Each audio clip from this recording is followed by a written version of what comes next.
Uma das formas mais interessantes de você entrar no mercado americano é por meio dos ETFs. Se você não sabe o que é um ETF, esse vídeo é exclusivamente para você entender de fato o que é um ETF, o que esse ativo pode trazer de retorno para você e, com certeza, o porquê que esse ativo não é tão popular a ponto de você não conhecer. Ou se você conhece pouco, tem um receio aí de investir nesse ativo tão interessante, tá?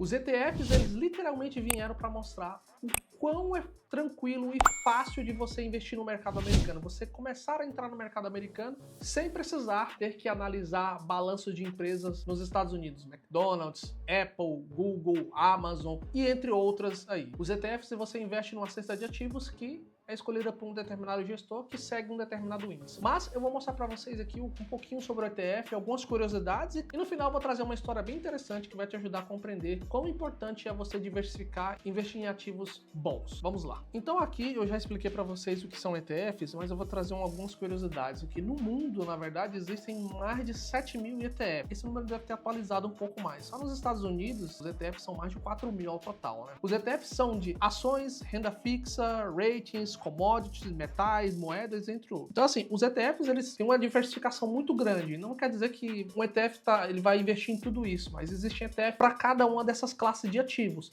tanto para commodity, como para ações, como para ratings, como para stocks e do modo em geral, tá? Então, tem ETF de metal, de criptomoeda, enfim, tem vários tipos de ETF aí, que você tem uma gama aí de oportunidades. Os ratings é conhecido como nossos fundos imobiliários, se você deve estar se perguntando, tá? E também existe ETFs que são de ações e dívidas brasileiras, exatamente. Existem ETFs que são específicos para exatamente isso, ações brasileiras e dívidas também. E o primeiro ETF criado no mundo foi no Canadá, em 1990. 3 anos depois, surgia o primeiro ETF norte-americano, ou seja, dos Estados Unidos, que é o SPY. Ele é atualmente o maior ETF do mundo, e logo depois dele surgiram outros ETFs. Já que a gente está falando sobre o SPY, vamos dar uma análise um pouquinho mais aprofundada ali do que é esse ETF, tá bom?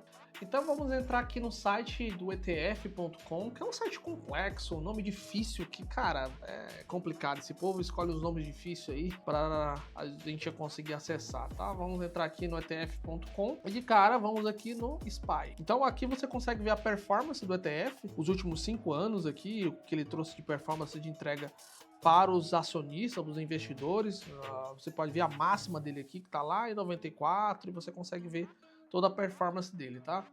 Isso aqui é basicamente como é que tá constituído a cotação no dia a dia aí, tá? Você consegue ver os flows aí. Isso aqui não é muito interessante você ficar vendo, mas é mais pro cara que tá no trade aí que gosta de ver gráfico. Mas aqui vem uma parte muito interessante, que é a parte da holding, né? Onde que fica a alocação dos ativos como um todo. Se você olhar no overview aqui, ele é um ETF americano, ele segue o índice S&P 500, que são as 500 maiores empresas de tecnologia dos Estados Unidos. Ele dá a comparação aqui dos ETFs, que são iguais a eles, a diferença que eles dão aqui em relação à taxa. A taxa do SPY é 0,09, mas se você vê que tem ETFs que segue o mesmo índice, que tem uma taxa muito menor, né? Então, quanto menor a taxa, vai ser melhor no acumulado do período do tempo. E a gente vai falar um pouquinho sobre isso, sobre a questão das taxas. Mas voltando aqui para a holding, se você olhar aqui, o ETF ele investe nas 500 empresas do S&P 500. Se você olhar aqui, tem Apple, Nvidia, Microsoft, a Amazon, a Meta, a Google, enfim, tem várias outras empresas aqui, a Tesla, que ele investe.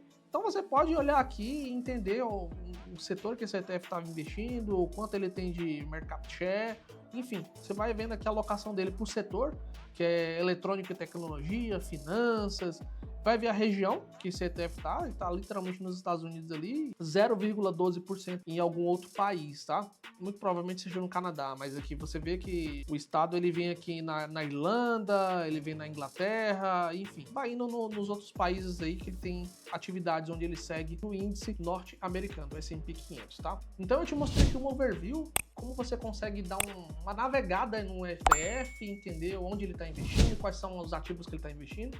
Isso é muito simples de fazer, você entra no etf.com e começa a fazer essa navegação. Como eu te falei, Alessandro, eu não sei o inglês e tal. Cara, vai lá no português, lá, clica no botão direito, traduzir, e você vai de uma forma muito tranquila. Aqui no meu computador, infelizmente, não deu para acontecer, porque eu não sei, mas a gente seguiu aí o passo a passo aí no inglês mesmo e foi tranquilo. Você vê que as nomenclaturas, ela é muito similar do que você está buscando ali de informações, então fica tranquilo que você consegue desenrolar isso de uma forma muito fácil. Então a gente vai agora entrar um pouquinho nas curiosidades. Como eu havia falado, né, os ETFs ele tem algumas curiosidades e que faz muito sentido você começar a compreender essas curiosidades, porque vai impactar na tua escolha de um ETF em específico, ou de um ETF, ou de 2 ETF, enfim. Você vai fazer a tua escolha aqui no dia a dia. Então, essas aqui são as curiosidades que eu vou trazer. E quando eu falo de taxa, é muito interessante você parar para olhar e prestar atenção, principalmente no custo das taxas, né? Porque se você vê aqui, o custo da taxa de 2% no longo prazo, ela reduz drasticamente a tua rentabilidade, ou seja, em 17% depois de 10 anos,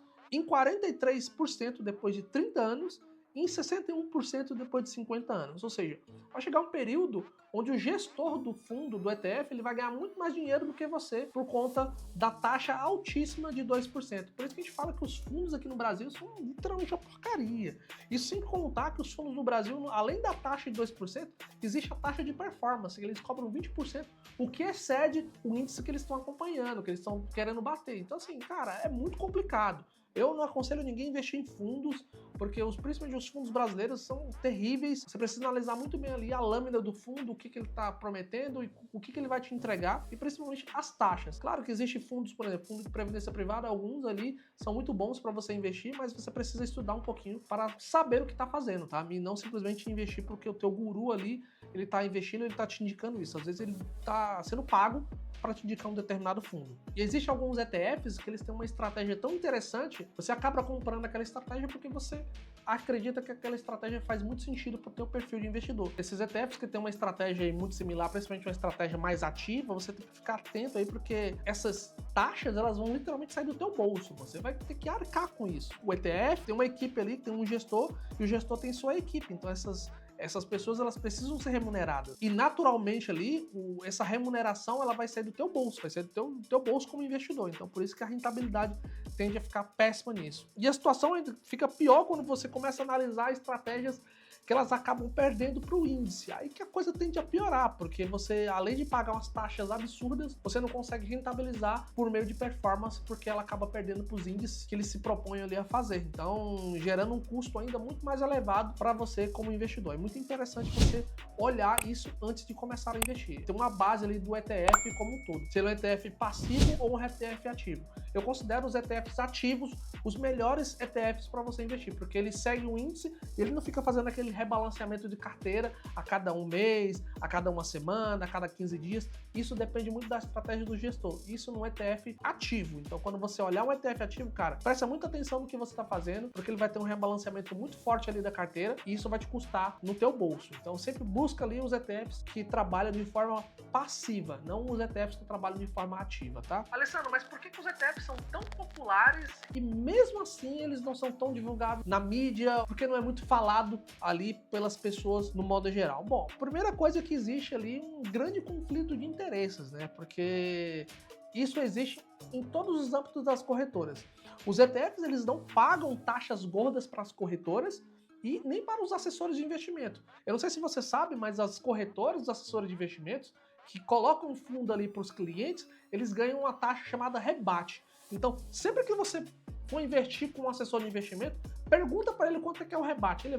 Primeiro ele vai suar frio e a espinha dele vai ter um calafrio ali, porque ele não vai conseguir te dizer ao certo ali, porque ele vai ganhar muito dinheiro nas tuas costas. Então, cara, se você está investindo por meio de assessoria, por meio de empresas que ela não tem ali o fee base e vai pelo rebate, então, cara, você tem que se atentar porque você está perdendo dinheiro, principalmente quando eles começam a colocar ali COI na tua carteira, fundo de investimento, do modo geral. Porque, na verdade, é muito mais interessante para eles empurrarem um fundo para um cliente, para você, onde você vai pagar uma taxa de performance e que vai ter um rebate para eles, onde o ETF ele não tem isso. O ETF você não paga a taxa de performance. A única taxa que você paga é a de administração e ela é muito baixa. Você viu que tem ETF que cobra uma taxa de 0,03%.